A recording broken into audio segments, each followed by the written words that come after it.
The week in history. We can't say that it is the week in history, of course, because the Anglophone crisis just clocked 1 year. That is when lawyers started the strike action on the 11th of October 2016. It was the first time when lawyers went on streets of Buea, and it was later followed by lawyers in the Northwest Regional Capital, Bamenda. Good evening, ladies and gentlemen. Thanks for joining me in this fresh edition of the program, The Insight on Equinox Television. Tonight, we shall definitely be talking about 1 year on after the Anglophone crisis. What could be the solution? Can it come from the political opposition parties with the declaration of the candidacy of Barrister Akremona as presidential candidate for 2018 presidential elections? We shall be looking at this with my guest tonight, who is a political analyst. He is from the Manidem political party.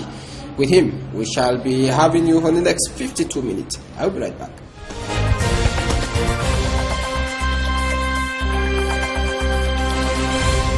Evening, and thanks for joining me once again. It's a pleasure knowing that you're watching Equinox Television and The Insight. My guest tonight is NTONDO Richard. He's a political analyst. He's from the Manidem political party. Mr. NTONDO Richard, good evening. Good evening, Hanson. It's a pleasure welcoming you. Yeah, pleasure welcoming you. Thank you. All right. You are from the Manidem political party. Before we talk about the main topic we have today, the Manidem has been going through what I can describe as the valley of the shadow of death. There is this division between members. What's happening at Manidem? No, the Manidem party is a human organization, and as any human organization, it has a life, and during a lifespan, you might experience crises, difficulties, and which are just too natural. So for us, it is not the first time. You know, we have already undergone so many crises, internal crises, and this is just one after many others. Who is the president of Manidem? There's a president who was properly elected, so there's no discussion about that. Okay. There's no discussion about the president. So today you cannot say Analyst Ekane left. Analyst Ekane was president many years ago, but he's no more president. So, I mean, we are not coming backward. We are not going backward. Which faction are you, Manidem? No, it's not a matter of faction. It's not a matter of faction. One does not need to belong to any faction in order to belong to a political party. So we have an ideology, and we are just after the ideology. Mm-hmm. You from the Manidem political party, like other opposition political parties in Cameroon, when you look at the Anglophone crisis, it is 1 year on now. The crisis persists. Did you expect that this crisis will clock 1 year this October? I think people have not been, most of the time, listening to what we say. We remember, on November 27,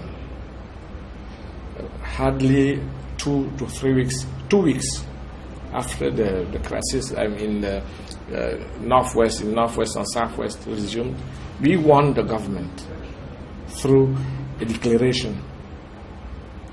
We warned them to resume dialogue without conditions.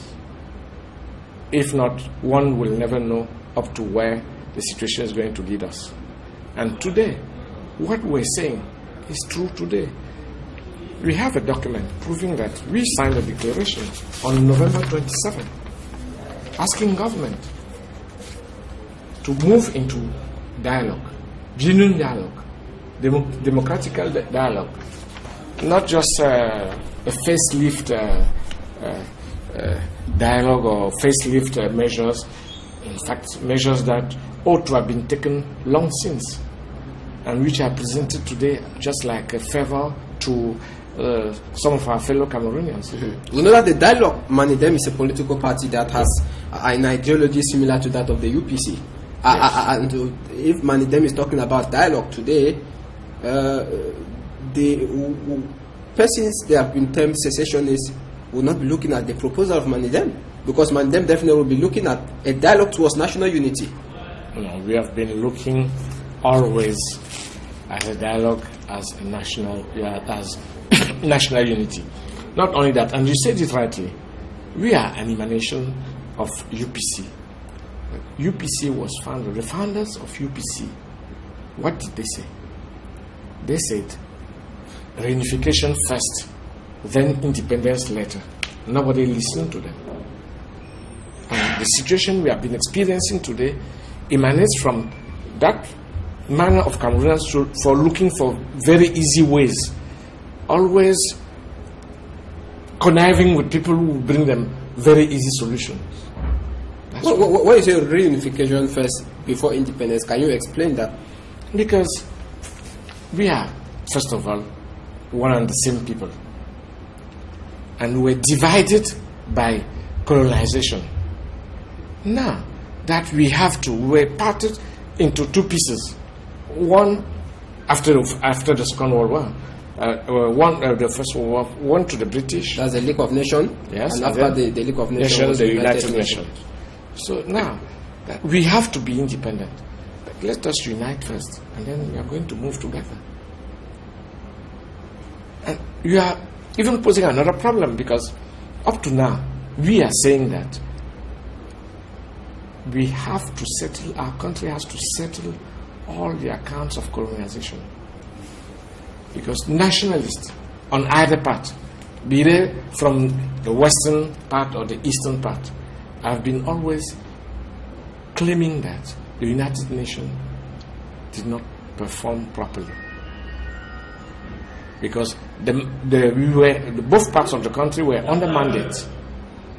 And the mandate means that the United Nations are always responsible for.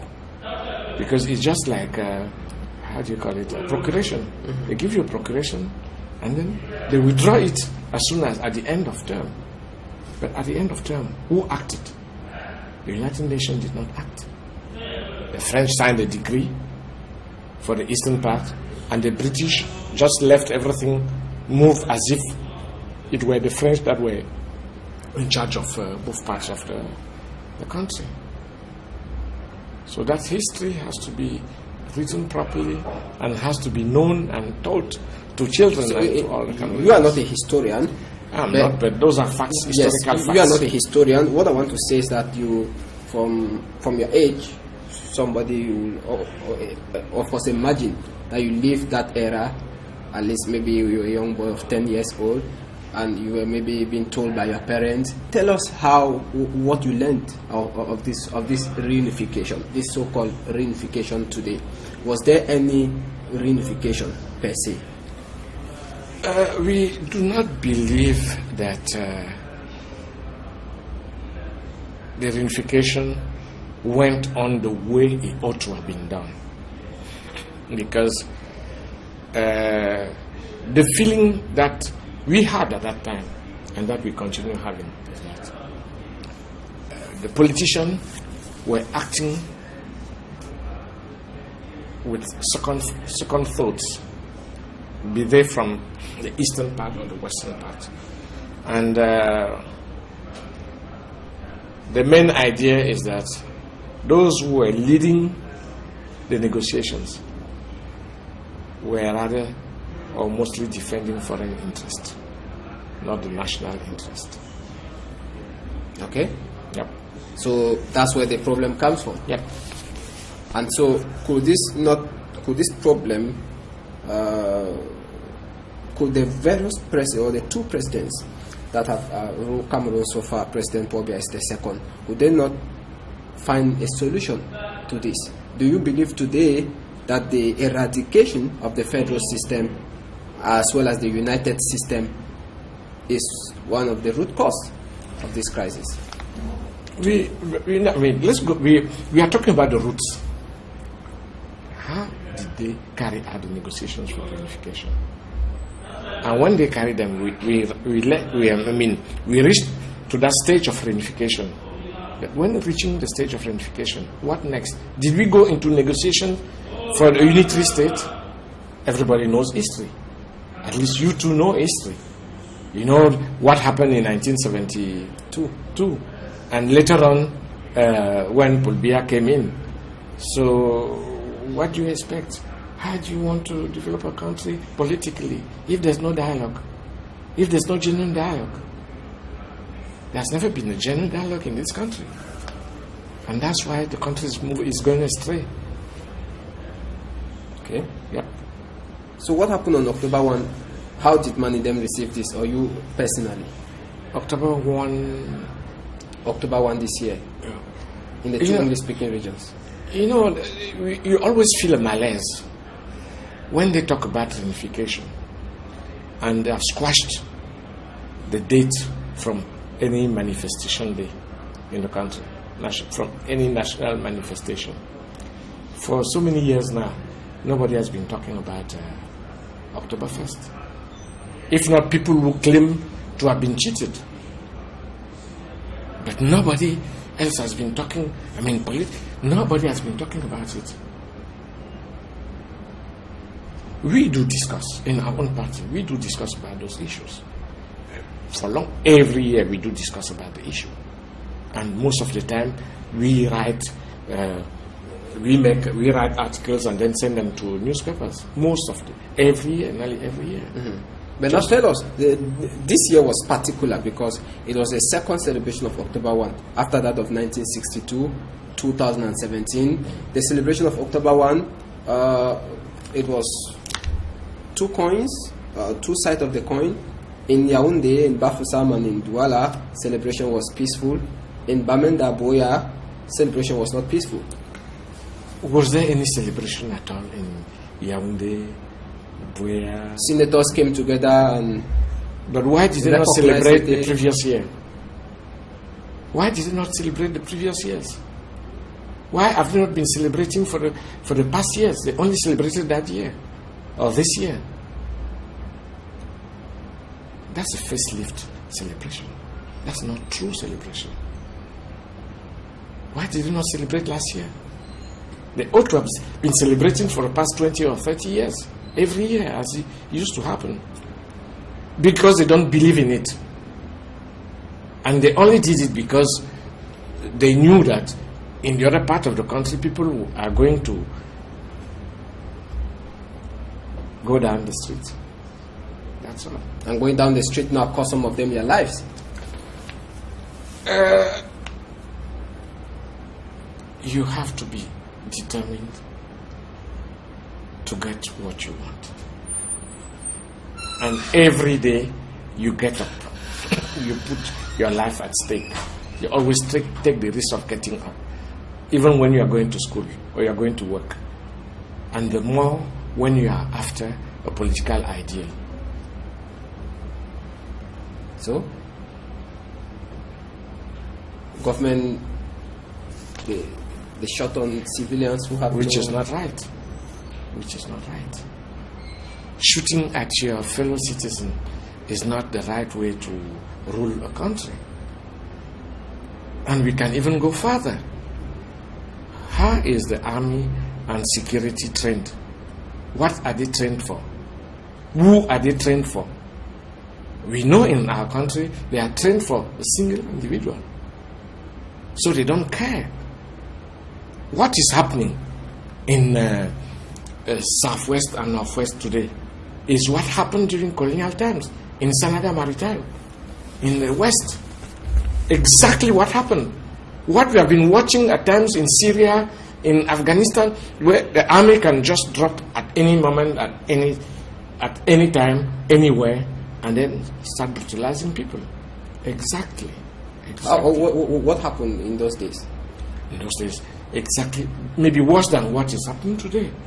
Because they have been, what they are after, I'm sure what they are after in Northwest and Southwest is to try to inflict traumas to people, just as they did inflict in Senegal Maritime and the West. You know, Senegal Maritime was extending from the Dibamba, that's Ruri, until nearly Yaoundé, because up to Ezeka, Otele was part of Senegal Maritime. So they inflicted trauma so that people today are even afraid, some of them most are afraid of any political engagement, commitment. So that's not the role of the army. That's not the role of security. So can we say today, like Wilbur Joseph said, Barrister Keremuna, that there was a genocide in the two regions? If you want to liken this to what happened in Senegal Maritime, yes, but no, I'm likening. But they used to say comparison is not reason. Barrister Muna is responsible for what he has been saying. So I do not share that opinion, at least so far. But if the same words are used by the bishops, they are used in a prophetic way, meaning that maybe today not, but in the future we are heading towards that type of situation. The genocide. That's what I mean. I say it should be prophetic, but to say that now genocide has been going on, I doubt. I'm afraid it is too early to talk about it. I'm afraid. But what can be done, Richard NTONDO, to stop this massive arrest of individuals? We have information during the week that most youth in my 16, Munya, in Manfe, in Mutengene were arrested. What other activists termed abducted from their homes. Some of them went into hiding. They have not yet returned to their respective homes. What can be done to stop this? Can we say it is human rights abuse?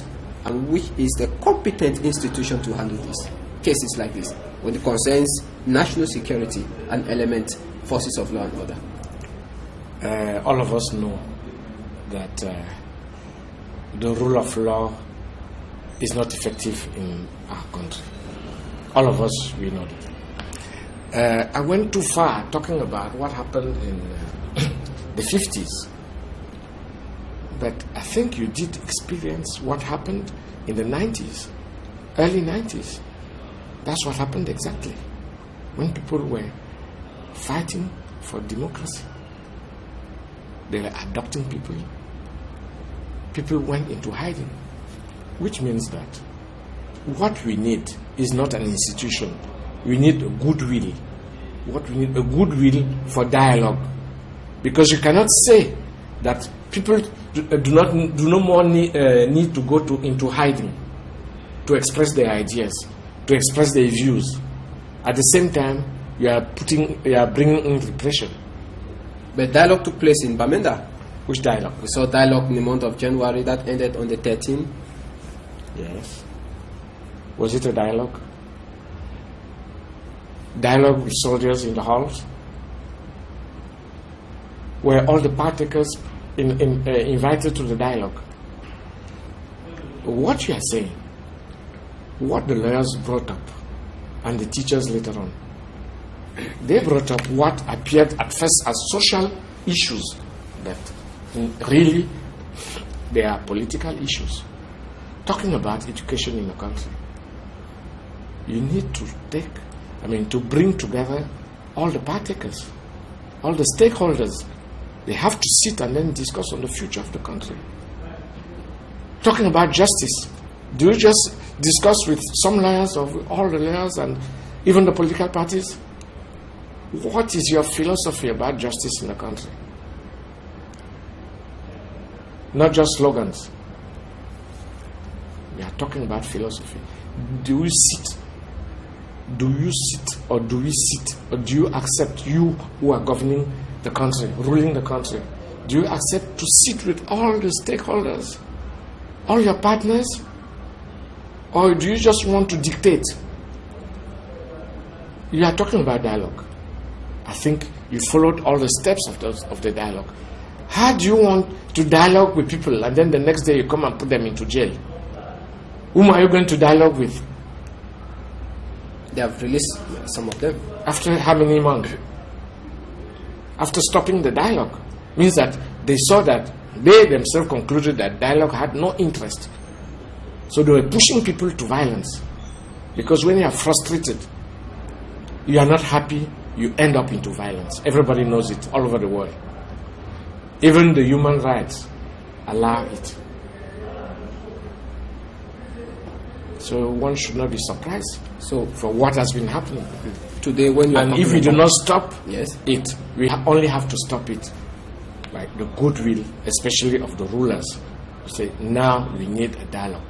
And what the people have been posing as problems in Northwest and Southwest, many other people in other regions can also pose problems like such. When we watch your TV, you can realize that roads are bad everywhere. Schools, primary schools, are in a shammy state everywhere. The rule of law, embezzlement, and so on and so forth. Nothing is moving. Nearly a century or more than a century after independence, those people, they have to take stock of what they have been doing, of our wealth and of our human resources. See, today, most Cameroonians, youth, even elders, they run away from the country because there's no way to live in a country where there's no dialogue, where they don't take into consideration the ideas of other people, where they do not allow people to express their views. Everybody is free to express his view, provided he does it within the rule ambit of the law. Now, the dialogue you're talking about was re-echoed by the head of state, Paul Biya, who wrote on his Facebook page that there is need for dialogue, that there can still be dialogue. Today, what type of dialogue should be initiated this day? First of all, how does he talk about dialogue? Which means does he use to talk about dialogue? You said what? Facebook? On his Facebook page? How many Cameroonians are connected to even on the 31st of December, during his speech, even though some found it as a threat, but at the end he talked about dialogue, that the people have the right to strike, to demonstrate, but there is need for dialogue. And on the 1st of October he equally said there is need for dialogue, but the president has emphasized that the form of the state is not debatable, that we cannot debate on the form of the state today. He is a citizen as any other citizen. That's how we have to consider him. That's how he has to consider himself. If he does not consider himself as a citizen first, then he considers himself as a dictator. Are you saying he's not a citizen? What you are saying, from what you are saying. Because he says that there's a need for dialogue. At the same time, you come and imprison the people you are supposed to dialogue with. What does that mean? Do you believe in dialogue? Do you believe in what you have been saying? That's why I'm saying that. He, as a citizen, yes, he is a citizen. And any other person, you are a citizen, I'm a citizen. Dialogue, yes. Yes. Now, but don't say in advance how dialogue is going to move on. But he's the head of state. Does he say that? As a head of state, he's just airing an opinion. The form of the state is not, we cannot debate the form of the state, but let's come to dialogue. Then we dialogue. What do we dialogue for?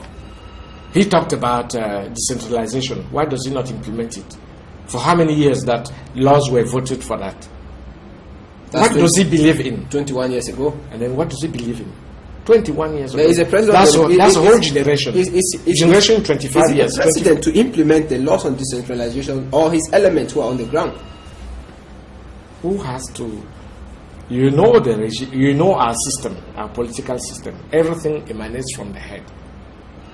Somebody who is speaking, even the one of communication, the minister, he says, no, I'm talking about from instructions of. Because as long as he does not receive instructions, he will not speak. So who is going to do what from this system? In fact, this crisis is bringing us to understand that we really need to change the system. We have to overhaul everything. Beginning from? From the beginning. That's why the beginning is taking stock of colonization. That's the beginning. We have to take stock. Where do we come from? And thereafter we query where we are going to. Now, dialogue today, if the head of state says today that, okay, dialogue is going to begin tomorrow, you, Richard NTONDO, who should be on the dialogue table and what should be discussed once they are on the dialogue table today? First of all, the dialogue has to be national. If we say we all belong to the same nation, all of us have to sit and say we are going to discuss about all the issues concerning the nation. Is it not amalgamation? Are you not at all trying to not to, at to, all to in 1990 1990 they used to call it the national conference. We need something, no matter how you call it, but you need national dialogue, no matter, or debate or anything, call it the way you like, but we need a national dialogue because there are so many frustrations in the country. In Southwest and Northwest, we can say that they had the courage to express and what they feel like frustration, as the people, the youth did it in 2008 in major towns. The whole nation did it in 1990s. So since they are not ready to dialogue, it will always come up and up. Crisis will be always being revived every 5-10 years. So who are the leaders to sit on this dialogue table? First, let's begin with the leaders from the Northwest and the Southwest region. No, we'll start first with the rulers. They will sit because they are ruling. They are the one trying to dictate how the country has to move. And then all the partakers, all the stakeholders, you have political parties, you have syndicates, you have many associations, and then you have the church leaders. The church has the same. So it should be national. People should not fear sitting for dialogue. What do they fear? Losing advantages? So according to you, what should be the component top on the agenda if we are dialoguing today? Of course, we cannot. Top of it will be the form of the state.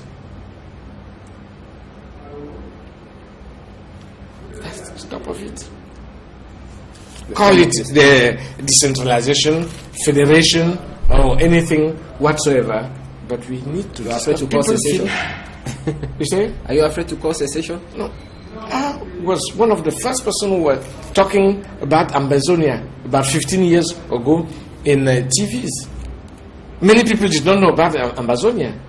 So why am I afraid of talking about? Tell us more about what you told people 15 years ago. 15 years ago? I told them that they did not know. Did they know about lawyer Gojin Dinka? Many people did not. Many people, from the eastern part do not know about him. So I had to tell them who he was, what he was doing, and how he ended up.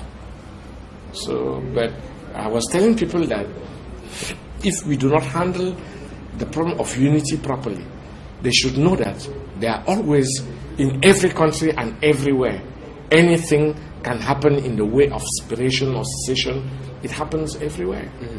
We are experimenting it now in Spain. We did it we did experiment it with South Sudan. So you have it everywhere. But in Cameroon, in Corsica, people every now and then tend to. And then the central government of France has been trying to do everything to appease them, not only appeasing them by words, but appeasing them by acts, and trying to listen, first of all, to their complaints. The step for a ruler is to listen. A human being in general, you have always to listen to the other person. And as long as you do not sit to listen, you come for dialogue and say, first of all, I'm not listening to you. This is what I am saying. We are not discussing about this. There's no dialogue. Okay. Now, let's look at the 24 points from the bishops of the Bamenda Ecclesiastical Province. The bishops wrote a certain number of points after the October 1, in which they described as a massacre in the 2 English-speaking regions of the country. REDAC, a human rights NGO, says over 100 persons died. Now, bishops enumerated a number of points. They castigated the communication minister Chiruma Bakari for saying there was no Anglophone problem, and they see him as somebody who has aggravated the situation today. When you look at the outings of communication minister, Issa Chuma Bakari and the accusations by the bishops. But he is not the only person. Do you forget about some other Northwesterners who said there's no Anglophone problems? Atanganji? One of them, for instance. But he's not the only one. And many other government ministers who talked about it. Of course, the communication minister is doing his job as far as he's defending his sandwich. Mm-hmm. He's defending? His sandwich. His job. What are you working for? You're working for your sandwich. At the detriment of the masses? But is that supposed to be the case? You are querying me because you know that that's not the case. That should not be the case. That should not be the case. Everybody knows it. I told you that most people went to the Fuman conference. Some went, they did not go, they did not know what they went for. But so many others who knew what they went for did not go in for the national interest. Now, when you look at the stance of the bishops of the Bamenda Ecclesiastical Province today and the stance of the bishop of the National Episcopal Conference today, the National Episcopal Conference, which is a bit sober than the Bamenda Ecclesiastical Province, when you look at their stance today, it is quite different. Does it tell you something? The Catholic Church today in Cameroon, is it weak? Is it strong? Can it stand up today and engage itself in the political field of Cameroon just like that of the Democratic Republic of Congo? I do not think that you do appreciate the stand of the Episcopal Conference of the Democratic Republic of Congo properly. Okay. The Catholic Church in general does not measure up with politics. I think we know it, of course. They can raise social issues. You say they are more or less political, but they don't measure up with politics. Then we have seen others making they are human beings. Stance, yes. They are human beings. Now, like Christian Kazinatumi. Let's talk about the both conferences. Yes. You are talking about the provincial one, yes, and then the national one. Mm-hmm. As far as I'm concerned, I do not think that they are different. Everybody uses his words. Those of the province who are living brutality, they use strong words because they feel it. They feel brutality in their flesh. And all the other ones are there to try and are sober, as you said it, and just to avoid tempers flaring up. So that's how you should understand the words. But when you read properly, they are saying one and the same thing. And you do not expect the church in general to talk about the form of the state. But from what I heard from some of the bishops and what I read, they have been advocating for real and effective and genuine decentralization so that people should feel responsible where they live. People should feel responsible and more involved into the development of the issues that they are facing in their own geographical areas. Mm-hmm. You're watching the Insight on Equinox television. It should be noted that the two bodies, one national and one that focuses on the northwest and southwest regions of Cameroon, at the end talk about honest dialogue. That is what is similar between the two releases. I will be right back. We take now someone who has declared he will be a presidential candidate in 2018 presidential elections. This is somebody we never saw coming. I don't know if you saw him coming, but we shall be coming right back to have your comment. Let's have this declaration by Barrister Akeremuna. When we come back, we shall continue discussion from this end.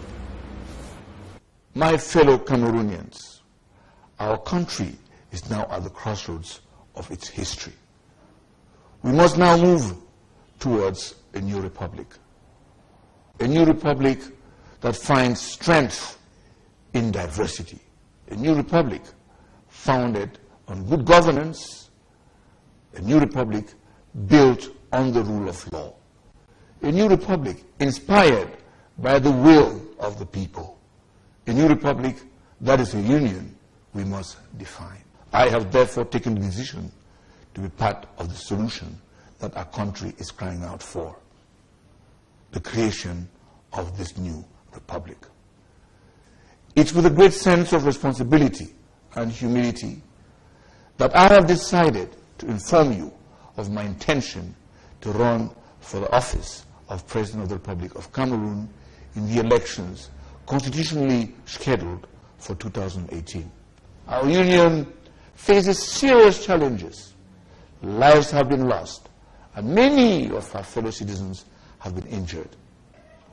Our institutions and systems of governance must be relevant to the hopes and aspirations of the people. As a member of our civil society, I believe that I am in a strategic position to create a non-partisan platform that must catalyze the transformation of our nation. Therefore, in the coming months, I will continue to reach out to the youth, to the civil society, to political parties, and, of course, to our traditional rulers. I urge you to join the NOW movement and to participate actively in the creation of a new republic. For too long, we have lived in a country without any clear future. For too long, we have lived in a country where the people have no voice. For too long, we have lived in a country where the women have no choice. For too long, we have lived in a country where the poor and underprivileged have no chance. Together, we can direct the power. This power, we can direct it to succeed. Together, we can change our ways. Together, we can change our society. Together, we can change our country. And of course, ultimately, together, we can choose our leaders. Fellow Cameroonians, join our march towards the new republic. Join the NOW movement. Be part of the change that 21st century Cameroon deserves. Join me and let us be part of the solution. Long live Cameroon.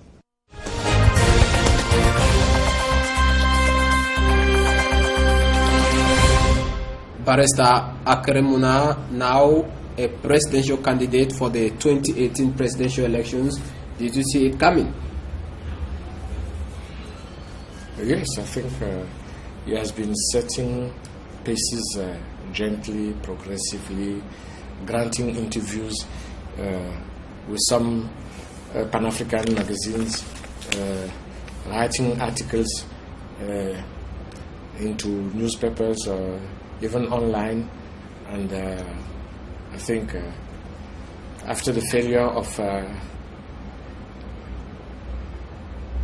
Orange movement, there's another attempt now today for the NOW movement. So, same family. To create the new republic. So you saw it coming? The new republic, I doubt, because what he's saying so far is what everybody has been experiencing.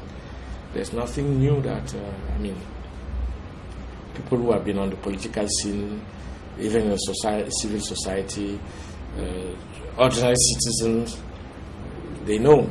People have been talking, many people have been talking about it now. Barrister Akremuna is an Anglophone. Yes. He's a presidential candidate for the 2018 presidential elections. It goes without saying he's one of the prominent Anglophones that has declared so far. Can we say it is a game changer in the Anglophone crisis?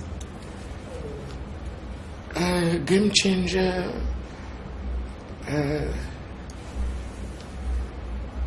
I can't say, because when talking about him, you tend to ignore another prominent Anglophone, though that's an expression that I don't like much, neither Francophone or Anglophone. Let's talk about English speaking, because we do. Cameroonians nowadays tend to identify themselves through the culture of foreigners. So we have to be very, very careful and watchful about that situation. As much as possible, let's avoid using and fitting into our children. I know the Manidem and UPC hate that much. Yes. Now, who is this prominent English speaking? Bien. Why not talk about him as well? For me, it's not a problem of being English speaker or French speaker. The problem is being a Cameroonian. Do you recognize yourself as a Cameroonian, not an Anglophone? I do not identify myself through the region whom I belong to. I belong to any region in this country, and I feel at ease everywhere, and I know many do the same. And he's a candidate. I think there should be about 14 others now. There are several of them. Yes, so he's a candidate. He is one of the few prominent. And I think many people. The race is a long race. It's more or less like a marathon. So you don't see this as a game changer in the Anglophone crisis? You don't see it watering down the temper? This is somebody who has written several letters to the United Nations, but who has always stood. It's not a problem for writing to the United Nations. What did the United Nations do? The United Nations at least wrote 2 days after. That's 48 hours after. No. Many other English speakers of October from Cameroon wrote to the United Nations. Not only English speakers, many Cameroonians from nooks of the culture wrote to the United Nations. The problem for me is not. I do not believe in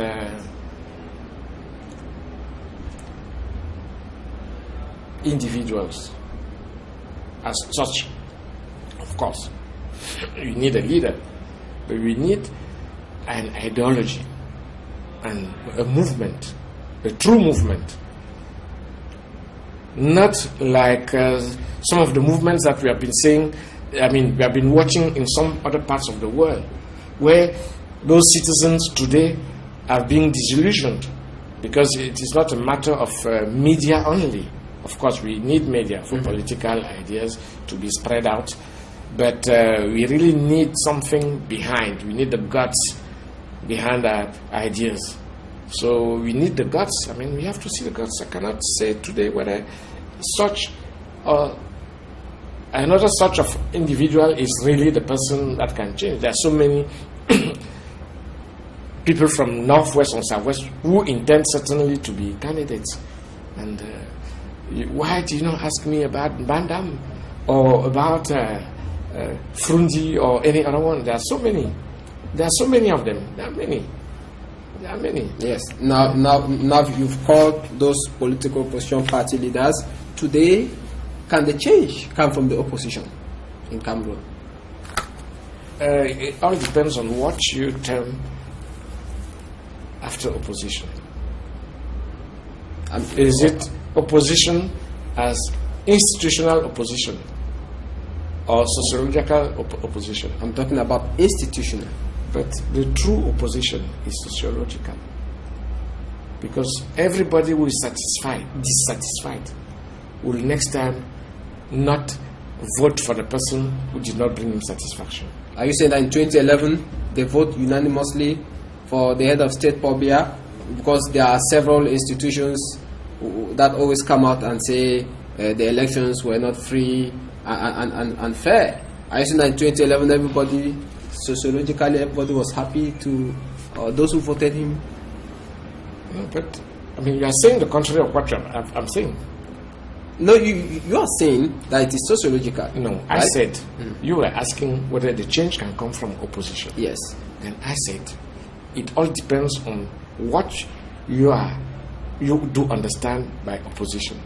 Is it the institutional opposition, that is political parties, or is it the sociological opposition, that is the people, the mass of the people who are not satisfied with what is going on?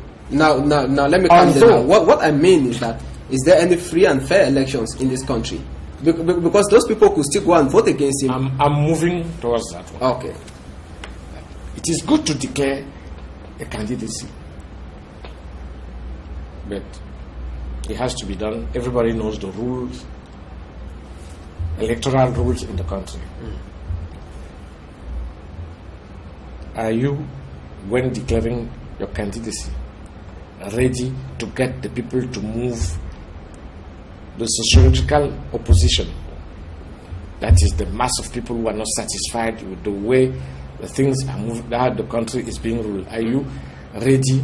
Not already. Do you have the means? I'm not only talking about material means, but all the means to get the people move. First of all, to change the electoral code. Not only to change the electoral code, but also to get people believe in the true power, the changing power. Because so far, people do not believe, and that's why they do not register. We have at least some 6 million under how many Cameroonians. And how many are expected? How many? Normally, when we move into the statistic, into demography, we should expect at least 18 million. Between 12 and 16 for the list. And are we satisfied that hardly a third of the population moves for? Because people do not believe. The large majority of voters are apathy. Because they do not believe. And everything is done for them not to believe. So the first struggle is not to say, I'm the most beautiful, I'm the most intelligent. The first struggle is to say, let's move together. Let's stand up together. And you have to enact accordingly. The second? The second, all the rest come as second. That's priority. So are you saying today? Because political parties for so many years yes, have been fighting for the change of the electoral code. And this is a priority. Everybody knows, as you said it, because sociological opposition is not enough.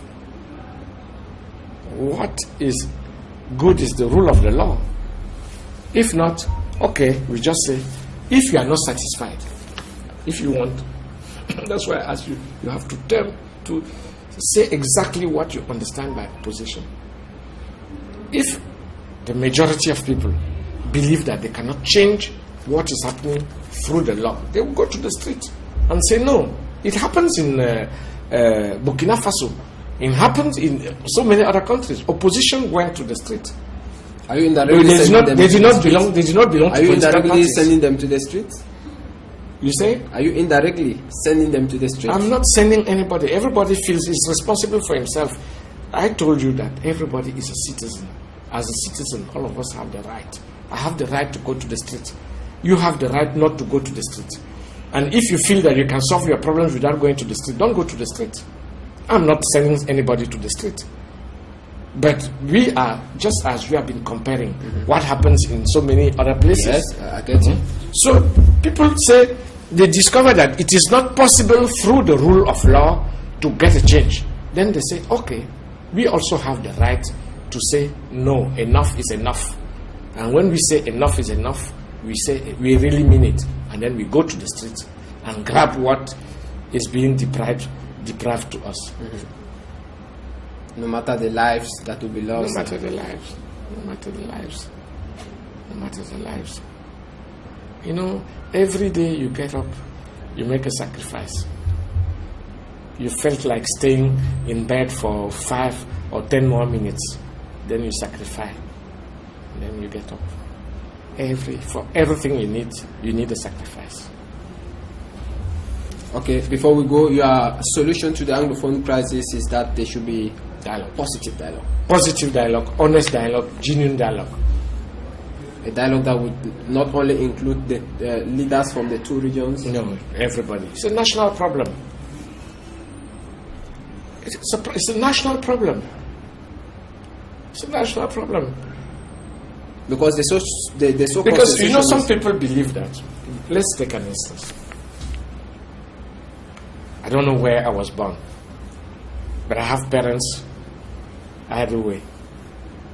And some do not want to come back on either way. Some have lived and died over there. Some other lived and died here. Some are here. since 1950, coming from Widikum or Nkambe. They have grandchildren here. They are doing everything. Some of the grandchildren speak French more than any other thing. And at times they do not even know over there. Then if you say no, you are an Anglophone, he says no, I'm not. Is it not true? But is it a matter? Is it tribal, or is it just today? Secessionists have it that it is not a matter of who is an Anglophone and who is not an Anglophone. They are talking about regional. 2 former states that were internationally recognized by the United Nations, who have different culture, different language, and who today one is being merely assimilated or practically assimilated by the other. This is what we are talking about 2 territories, territories who were formerly being controlled by the UN trusteeship system. But that's why I also told you that, you know what UPC said? Since what matters is not territory, the people matter before the territory. The people have to stay together and then say, this is how we are going to stay.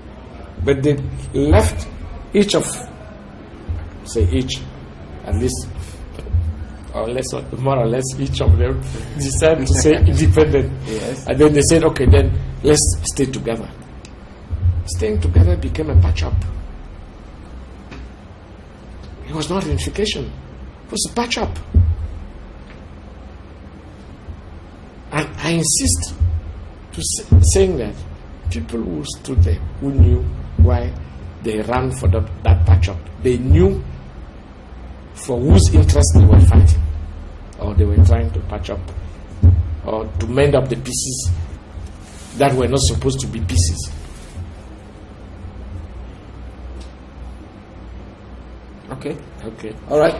It was a pleasure having you. A pleasure too. In this day's edition of the program, The Insight. I'm sure televiewers enjoyed your analysis, mixing the UPC, Manidem. Birds of the same feather. Birds of the same feather flock together. All right. But do you see any power change in Cameroon before we go? Or the CPTM will keep burning the flames?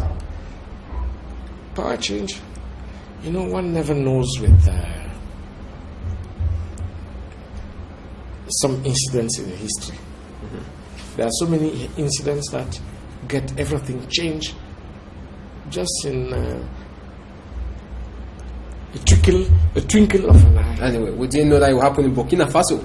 It was a pleasure having you, NTONDO. You are from the Manidem Political Party. A pleasure having you in this day's edition of the program, The Insight, on Equinox Television. We are equally glad you watch us.